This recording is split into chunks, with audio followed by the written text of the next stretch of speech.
IPL 2024ஆம் ஆண்டு தொடரின் play off சுற்றுக்கு முதல் அணியாக ராஜஸ்தான் ராயல்ஸ் தகுதி பெற்றிருக்கின்றது.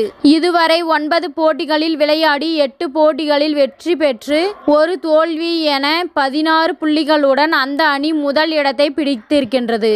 லக்னோவில் நடைபெற்ற 44வது லீக் ஆட்டத்தில் ராஜஸ்தான் மாநிலம் லக்னோ சூப்பர் ஜெயின்ஸ் அணி பல பரீட்சை நடத்தியது. இந்த போட்டியில் டாஸ் வென்ற ராஜஸ்தான் அணி முதலில் பந்து வீச்சை தேர்வு செய்தது.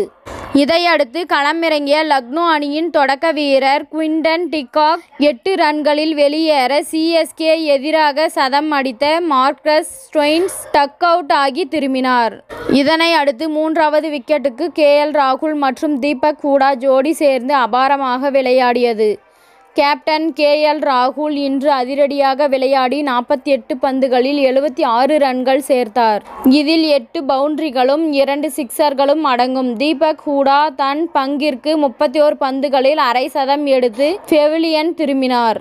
அதிரடி வீரர் நிக்கோலஸ் பூரன் 11 ரன்களிலும் ஆயுஷ் பதோனி 18 ரன்களிலும் குர்னால் பாண்டியா 15 ரன்களும் எடுக்க லக்னோ அணி 20 ஓவர்கள் முடிவில் 5 விக்கெட்டுகள் இழப்பிற்கு 196 ரன்கள் எடுத்துள்ளது.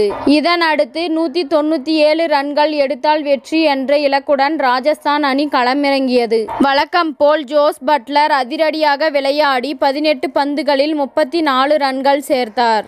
ஜெய்ஸ்வால் 18 பந்துகளில் 24 ரன்கள் சேர்க்க இந்த ஜோடி முதல் விக்கெட்டுக்கு 60 ரன்கள் சேர்த்தது. இதன் அடுத்து ரியான் பராக் 14 ரன்களில் வெளியேற 4வது விக்கெட்டுக்கு கேப்டன் சஞ்சு சாம்சன் மற்றும் த்ருவ் ஜுரேல் ஜோடி சேர்ந்து பட்டையை கிளப்பினர். குறிப்பாக சஞ்சு சாம்சன் தன்னுடைய அதிரடி ஆட்டத்தை வெளிப்படுத்தினார். 33 பந்துகளை எதிர்கொண்ட அவர் 71 ரன்கள் குவித்தார். இதில் 4 சிக்சர்களும் 7 பவுண்டரிகளும் அடங்கும். ஜுரேல் தன் பங்குக்கு 34 பந்துகளில் 52 ரன்கள் சேர்த்தார். இதன் மூலம் ராஜஸ்தான் அணி 19 ஓவர் முடிவிலேயே 3 விக்கெட்டுகளை மட்டுமே இழந்து 199 ரன்களை எடுத்தது. இந்த தோல்வியின் மூலம் லக்னோ அணி புள்ளி பட்டியலில் 4வது இடத்தில் நீடிக்கின்றது. இத்துடன் இந்த செய்தி முடிவடைகின்றது. நன்றி, வணக்கம். மீண்டும் அடுத்த வீடியோவில் சந்திப்போம். மேலும் இது போன்ற சுவாரஸ்யமான தகவல்களை அறிய தமிழ் சிறை சேனலை சப்ஸ்கிரைப் பண்ணுங்க, ஷேர் பண்ணுங்க, லைக் பண்ணுங்க மற்றும் கமெண்ட் பண்ணுங்க.